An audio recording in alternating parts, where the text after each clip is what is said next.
बाबा महाकाल की नगरी उज्जैन में इन दिनों शिव नवरात्रि की धूम है। शिव नवरात्रि के 5वें दिन महाकाल को छबीना श्रृंगार से सजाकर दुल्हा बनाया गया। महाकाल के दरबार में विवाह का उत्सव मनाया जा रहा है। उज्जैन में शिव नवरात्रि उत्सव बड़े धूमधाम से मनाया जाता है। 10 दिनों तक बाबा महाकाल का अलग अलग रूपों में श्रृंगार होता है। इस श्रृंगार का मुख्य उद्देश्य बाबा को दूल्हे के रूप में तैयार करना होता है।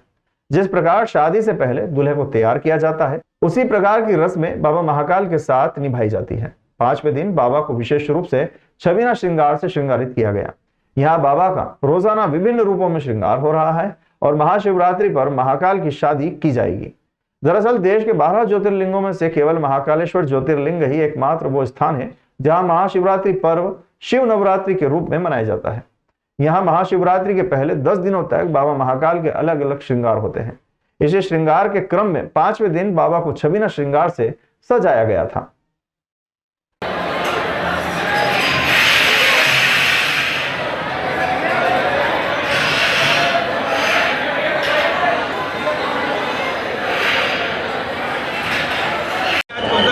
भगवान महाकालेश्वर फाल्गुन मास कृष्ण पक्ष अष्टमी महापर्व पे भोलेनाथ भगवान महाकाल आज छबीने के रूप में भक्त लोगों को दर्शन दे रहे हैं। आज भगवान ने अपना मुखारबिंद भक्तों के दर्शन के लिए खोला है।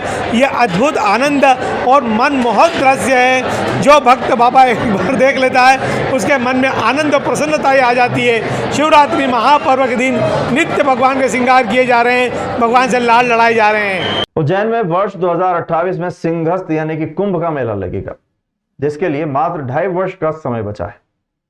उज्जैन के साधु संत कुंभ की तैयारियों में लग चुके हैं, लेकिन उनकी सबसे बड़ी चिंता क्षिप्रा नदी में मिलने वाले गंदे नाले हैं।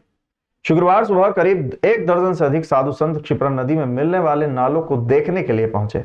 उन्हें कुछ जगहों पर नाले का पानी सीधे क्षिप्रा नदी में मिलते हुए दिखाई दिया, जिसके बाद संत भड़क गए और उन्होंने इन नालों को बंद करने के लिए चेतावनी देते हुए उग्र आंदोलन और प्रदर्शन की धमकी दी। स्थानीय अखाड़ा परिषद के अध्यक्ष महेंद्र डॉक्टर रामेश्वर दास महाराज ने कहा कि सभी 13 अखाड़ों के संत महंत पदाधिकारी नालों की स्थिति देखने के लिए पहुंचे हैं। मित्तल होटल सहित अन्य होटल का पानी क्षिप्रा में जा रहा है। कवेलू कारखाने के नाले का पानी भी सीधे क्षिप्रा नदी में मिल रहा है। महंत रामेश्वर दास महाराज ने कहा कि वर्ष 2017 से टाटा अब तक बंद नालों के पानी को क्षिप्रा में मिलने से नहीं रोक पाई है। खान डायवर्शन से उसका गंदा पानी तो मिलने से रोक लें, लेकिन शहर की गंदगी नालों के माध्यम से क्षिप्रा नदी में मिल रही है। इसे तुरंत बंद होना चाहिए। प्रशासन से मांग करेंगे, अगर नहीं हुआ तो उग्र आंदोलन करेंगे।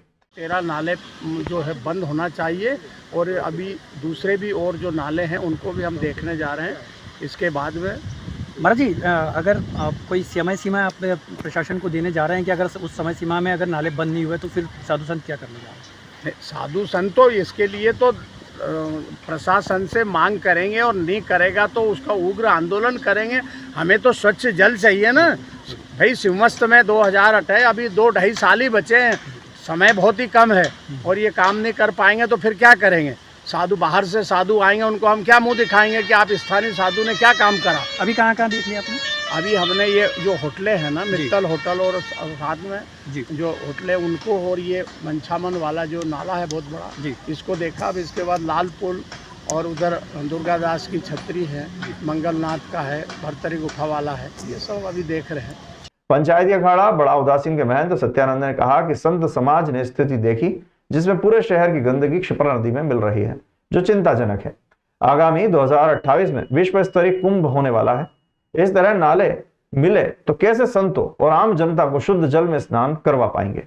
तत्काल प्रभाव से प्रशासन को एक्शन लेना चाहिए। जल्द ही नाले मिलने से नहीं रोका गया तो आगे उग्र आंदोलन किया जाएगा। उज्जैन जिला अभिभाषक संघ द्वारा शुक्रवार को प्रदर्शन देखने को मिला। यह प्रदर्शन अधिवक्ता संशोधन विधेयक 2025 में प्रस्तावित संशोधन के खिलाफ था। जिला अभिभाषक संघ के अध्यक्ष अशोक यादव, सचिव प्रकाश चौबे, कोषाध्यक्ष महेंद्र सोलंकी, पूर्व सचिव ओम सारवान और वरिष्ठ अभिभाषक देवेंद्र शर्मा के नेतृत्व में 100 से ज्यादा वकील लामबंद हुए। न्यायालय परिसर से नारेबाजी करते हुए सभी वकील जिला कलेक्टर कार्यालय पर पहुंचे। कलेक्टर कार्यालय परिसर में उग्र नारे लगाते हुए वकीलों ने अधिवक्ता संशोधन विधेयक लागू न करने की मांग की। इस दौरान एसडीएम लक्ष्मी नारायण गर्ग वकीलों के बीच पहुंचे व उनकी बातें सुनी। जिला अभिभाषक संघ अध्यक्ष अशोक यादव के नेतृत्व में महामहिम राष्ट्रपति महोदय के नाम एक ज्ञापन सौंपा गया। ज्ञापन के माध्यम से बताया गया कि अधिवक्ता संशोधन विधेयक से वकीलों का अहित होगा। इस विधेयक में ऐसे कई प्रावधान हैं जो वकीलों के खिलाफ हैं। अध्यक्ष अशोक यादव ने वे प्रमुख बिंदु बताए जिनका वे विरोध कर रहे हैं। एडवोकेट संदीप मेहता ने बताया कि बिल में प्रावधान किया गया है कि विदेशी अधिवक्ता और विदेशी फर्म भारत में पैरवी कर सकेंगे। इसके अलावा कॉर्पोरेट में नौकरी करने वाले विधि स्नातकों को भी पैरवी की अनुमति मिलेगी। साथ ही बार काउंसिल ऑफ इंडिया और राज्य अधिवक्ता परिषद में निर्वाचित सदस्यों के अलावा 3 शासकीय सदस्यों की नियुक्ति की जाएगी। अभिभाषकों के विरुद्ध उपभोक्ता आयोग में सेवा में कमी को लेकर परिवाद दायर किया जा सकेगा। वहीं अधिवक्ता किसी भी स्थिति में कार्य से विरत नहीं रह सकेंगे और न्यायालय में वकील द्वारा अभद्र व्यवहार करने पर जुर्माना और सनद निलंबित की जा सकेगी। यह बिल वकीलों के हित में नहीं है, जिसका आज विरोध करते हुए माननीय राष्ट्रपति के नाम ज्ञापन कलेक्टर को सौंपा गया है, जो कि कलेक्टर के प्रतिनिधि के रूप में एसडीएम लक्ष्मी नारायण गर्ग ने ज्ञापन लिया और कहा कि वकीलों की मांगों से संबंधित ज्ञापन को उचित माध्यम से महामहिम राष्ट्रपति महोदय तक पहुंचाया जाएगा। और अगर अभिभाषक खुद न्याय से वंचित रह जाए, ये ठीक मंशा नहीं है। इस जो नया ड्राफ्ट जो आ रहा है और बिल जो आ रहा है, वो बिल के अंदर कई चीज़ें ऐसी है जो अभिभाषकों को सीधे उनके हितों का कुठाराघात करती है। हमारे जो निर्भीकता से हम जो वकालत करते हैं, विधि व्यवसाय करते हैं, उसके ऊपर भी हम पे अंकुश लगाया जा रहा है। ये अंकुश उचित नहीं है। जिस प्रकार से अधिवक्ता के व्यवहार को लेकर हाई कोर्ट और सुप्रीम कोर्ट के जो पूर्व न्यायाधीश हैं, उनकी समिति बना के उनसे जांच की जाएगी। और उसके बाद में हमारे जो बार कौंसिल है, ऑल इंडिया बार कौंसिल, उसके अंदर 3 सदस्य सुप्रीम कोर्ट के पूर्व न्यायाधीश और हाई कोर्ट के न्यायाधीश, 3 सदस्य उसके अंदर बार कौंसिल में नामित होंगे या उनके सदस्य। तो इस प्रकार से ये जो बिल में, तो मतलब ये को सरकार उसको भी ये घेरे में ला रही है कि सरकार का सीधा दखलंदाजी होगी इसमें।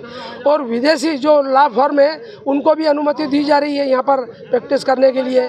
हमारे जो अधिवक्ता हैं, जिस प्रकार से कानूनी स्वच्छंद रूप से यहाँ पे जब यहाँ विधि व्यवसाय करते हैं, तो उसके ऊपर उनको बोलने पे भी अगर आज़ादी पे ताला लगा दिया जाए, तो इस प्रकार के काले कानून के हम यहाँ विरोध में जिला अभिभाषक संघ ने यहाँ के आह्वान पर समस्त तहसील बारों ने भी और जिला बार ने ये यहाँ पर माननीय राष्ट्रपति महोदया को यहाँ पर एक ज्ञापन माननीय कलेक्टर महोदय के माध्यम से दिया गया है।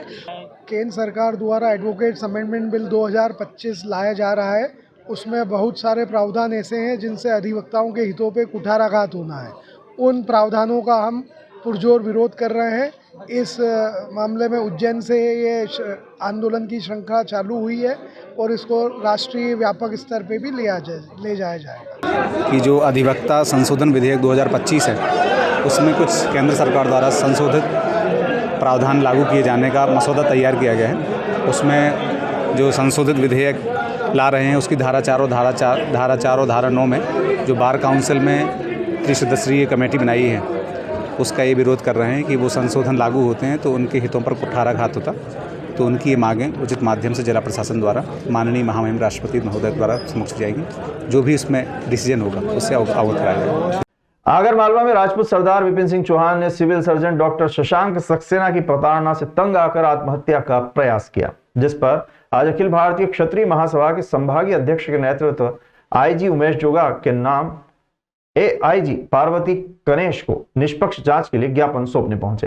राष्ट्रीय मीडिया प्रभारी व अखिल भारतीय क्षत्रिय महासभा संभाग उज्जैन अध्यक्ष महेंद्र सिंह बैस ने जानकारी दी और बताया कि जिला चिकित्सालय आगरमालवा के civil surgeon doctor Shashank Saxena द्वारा विपिन सिंह चौहान को लंबे समय से प्रताड़ित किया जा रहा है और उनका पार्किंग ठेका छीनकर डॉक्टर सक्सेना ने नया ठेका दे दिया है। महेंद्र सिंह बैस ने बताया कि विपिन सिंह की पत्नी एकता चौहान का पार्किंग ठेका माह अक्टूबर 2024 में होने व राशि जमा कराने के बावजूद डॉक्टर सक्सेना ने पार्किंग ठेके का न तो एकता के पक्ष में अनुबंध किया और न ही पार्किंग हैंड ओवर की। परेशान होकर एकता ने पुलिस अधीक्षक आगर, पुलिस महानिरीक्षक उज्जैन व क्षेत्रीय संचालक स्वास्थ्य सेवाएं उज्जैन को लिखित में शिकायत की, लेकिन अब तक एकता के कथन नहीं हुए। कार्रवाई को देखते हुए पीड़ित ने पुलिस पर आरोप लगाया कि अगर पुलिस पूरी तरह डॉक्टर सक्सेना के दबाव में कार्य कर रही है तो इसके बाद प्रताड़ना से तंग आकर विगत 14 फरवरी को विपिन सिंह चौहान ने जहर खाकर आत्महत्या का प्रयास किया था, लेकिन इस मामले में अब तक पुलिस उज्जैन ने प्रकरण दर्ज नहीं किया। इन्हीं मांगों को लेकर आईजी के नाम ज्ञापन देकर स्पष्ट जांच की मांग की गई है। हमारे राजपूत समाज उज्जैन में बापू नगर में रहने वाले विपिन सिंह चौहान ने आगर के जिला चिकित्सालय में पार्किंग का ठेका और कैंटीन का ठेका लिया था और ठेका लेने के बाद अनुबंध राशि भरना थी, लेकिन वहाँ के जो सिविल सर्जन है डॉक्टर शशांक सक्सेना, उन्होंने ठेका राशि भरवाने से मना कर दिया, परेशान करना चालू कर दिया और राशि की मांग विपिन सिंह चौहान से की कि मुझे अलग से कोई अर्थ लाभ चाहिए। और उन्होंने ये भी कहा कि उनकी जो पत्नी है विपिन सिंह चौहान की एकता, वह अगर कोई संपर्क बनाए डॉक्टर से तो वो राशि छोड़ देंगे। इस तरह से उन्होंने बहुत परेशान करा, जिसकी शिकायत विपिन सिंह चौहान और उनकी पत्नी एकता चौहान ने पुलिस अधीक्षक कार्यालय आगर मालवा में की थी, कोतवाली पुलिस आगर को भी की थी और उसके अलावा पुलिस महानिरीक्षक कार्यालय उज्जैन को भी लिखित शिकायत की थी। लेकिन शिकायत करने के बाद भी आगर पुलिस ने कोई कार्रवाई नहीं की, ना ही कोतवाली पुलिस आगर ने कार्रवाई करी। इससे डॉक्टर शशांक सक्सेना के हौसले बुलंद होते गए और उन्होंने 3-4 दिनों से विपिन चौहान को मानसिक रूप से प्रताड़ित करना शुरू कर दिया। दुखी और परेशान होकर विपिन चौहान ने अपने बापू नगर चिमनगंज थाना क्षेत्र निवास पर जहरीला पदार्थ खा के आत्महत्या का प्रयास किया। उनके परिजन उन्हें जिला चिकित्सालय ले गए। जिला चिकित्सालय में स्वास्थ्य ज़्यादा बिगड़ने पर MYH हॉस्पिटल इंदौर ले गए और उनका उपचार कराया। कल वो उनकी छुट्टी हुई है और उनके ऊपर जो अपने आगर के जो कलेक्टर महोदय राघवेंद्र सिंह, उनको भी हमने ज्ञापन दिया था, राजपूत समाज ने आगर ने, तो उन्होंने जो वहाँ की आगर की SDM और डिप्टी कलेक्टर है मनीषा कौल, उनको जांच अधिकारी बनाया था। लेकिन 24 घंटे में माननीय डिप्टी कलेक्टर महोदया भी पलट गई और उन्होंने कहा कि विपिन आपको आगर आना पड़ेगा, आधे घंटे में आना पड़ेगा और आपके बयान यहाँ रेडी है और आपको इन बयानों पर हस्ताक्षर करना पड़ेंगे, नहीं तो आपके खिलाफ प्रतिबंधात्मक कार्रवाई आगर पुलिस द्वारा की जाएगी। और प्रतिबंधात्मक कार्रवाई जैसे 151 है, अपने जिला बदर की कार्रवाई भी आपके खिलाफ। अभी किस प्रकार का उज्जैन इंदौर 6 लेन सड़क परियोजना के तहत क्षिप्रा नदी पर बने त्रिवेणी ब्रिज की एक शाखा तोड़कर नई बनाई जाएगी। नई शाखा 18.8 मीटर चौड़ी होगी। पूर्व दिशा में बनी एक शाखा यथावत रहेगी। पश्चिमी शाखा को 21 फरवरी से तोड़ने के लिए गुरुवार को मध्य प्रदेश सड़क विकास निगम यानी कि AMPITC ने रास्ता बंद कर दिया है। इससे दूसरे पुल पर यातायात का दबाव बढ़ गया है। बंद रास्ते वाले पुल पर लगी रेलिंग, बिजली के खंभे निकाले जाने लगे हैं। मध्य प्रदेश सरकार state highway number 59 Ujjain Indore 4 लेन सड़क को 1692 करोड़ रुपए खर्च कर 6 लेन सड़क में तब्दील करवा रही है। सिविल कार्य की कमान MPIDC ने उदयपुर की रवि इंफ्रा बिल्ड कंपनी को 623 करोड़ रुपए में सौंपी है। धरातल पर निर्माण शुरू हुए महीना बीत चुका है और कार्य तेजी से जारी है। धरातल पर कई जगह खोदाई और मूरम बिछाने का काम दिखाई दे रहा है। इंदौर उज्जैन 6 लेन प्रोजेक्ट के तहत त्रिवेणी ब्रिज की एक शाखा तोड़कर नई बनाए जाने से यातायात की सुविधा में सुधार होगा और सड़क की चौड़ाई भी बढ़ जाएगी।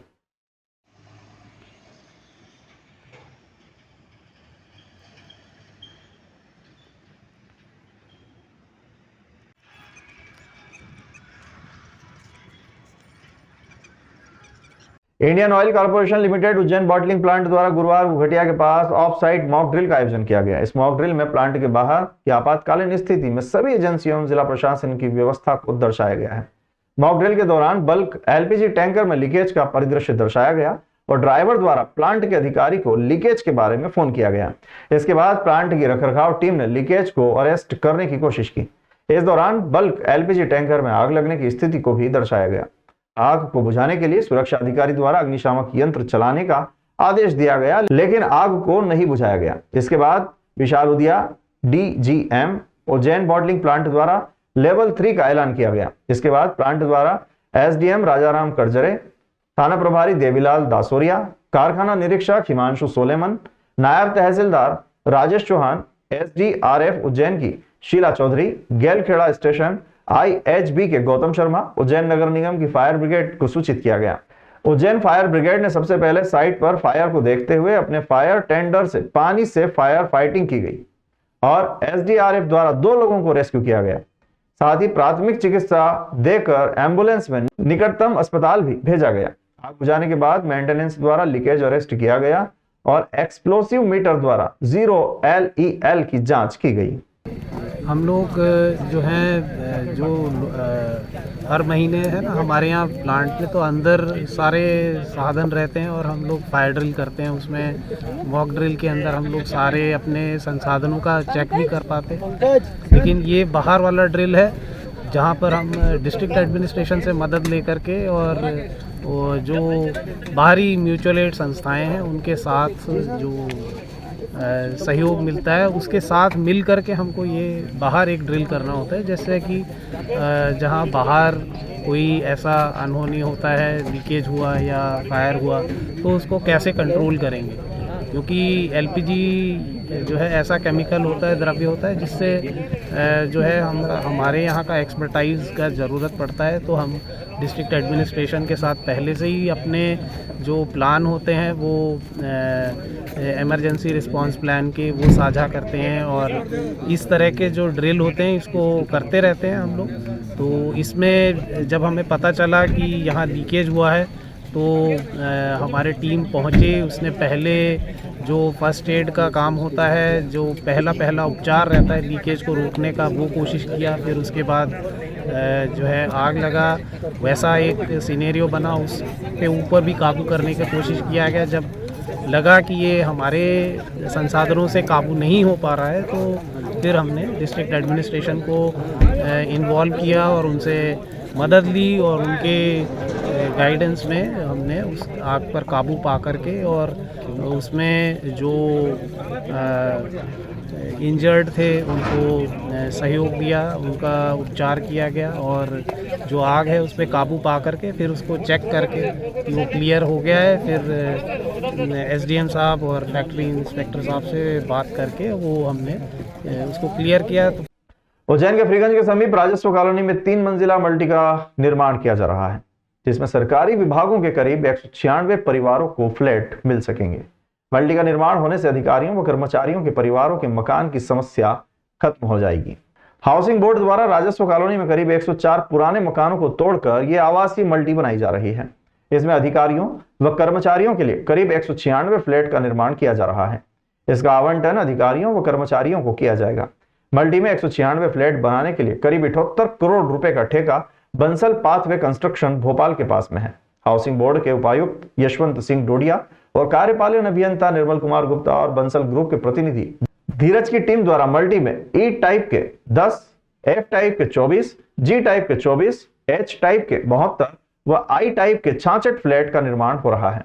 हाउसिंग बोर्ड के कार्यपालन यंत्री निर्मल गुप्ता ने बताया कि मल्टी का निर्माण जारी है। इसके लिए हाउसिंग बोर्ड की टीम लगातार तेज गति से निर्माण कार्य कर रही है। राजस्व कॉलोनी का प्रोजेक्ट बंसल ग्रुप भोपाल द्वारा किया गया। को एज पर एग्रीमेंट अभी तक कंप्लीट हो जाना था, परंतु कुछ न्यायालयीन प्रकरण होने, एनजीटी प्रकरण होने, स्टाफ क्वार्टर खाली नहीं होने के कारण प्रोजेक्ट में विलम्ब हो गया है। वर्तमान में कार्य गति से पूर्ण किया जाए। सितंबर और अक्टूबर के माह तक उसको पूर्ण करने का लक्ष्य है। महिदपुर जनपद सीईओ मीणा झा ने गुरुवार दोपहर को जगोटी गांव का निरीक्षण किया, जहां ग्रामीणों ने पेयजल संकट, प्रधानमंत्री नल जल योजना के अधूरे कार्य और अन्य मूलभूत समस्याओं के बारे में शिकायतें की। जनपद सीईओ ने लगभग 2 घंटे तक जनपद सदस्य जगदीश पंवार और ग्रामीणों के साथ भ्रमण किया और समस्याओं का मौके पर जाकर जायजा लिया। उन्होंने ग्रामीणों और जनप्रतिनिधियों से चर्चा की और आवश्यक निर्देश दिए। निरीक्षण के दौरान जनपद सीईओ ने खेड़ा खजूरिया मार्ग पर स्थित बाबा रामदेवराम मंदिर में अधूरे पड़े मांगलिक भवन, बेलाखेड़ा मार्ग पर निर्माणाधीन गौशाला और स्थानीय शासकीय उच्चतर माध्यमिक विद्यालय पर नाली का पानी सड़क पर होने से कीचड़ व अतिक्रमण युक्त मार्ग का मुआयना किया। इस अवसर पर जनपद सदस्य जगदीश पंवार, स्थानीय नागरिकगण अनंत शर्मा, दिनेश वर्मा, पंच शंकरलाल राठौर, गंगाराम यादव, रामचंद्र चौधरी, माखन यादव, जीवन पंवार, राजू सिरसिया सहित आदि लोग उपस्थित थे।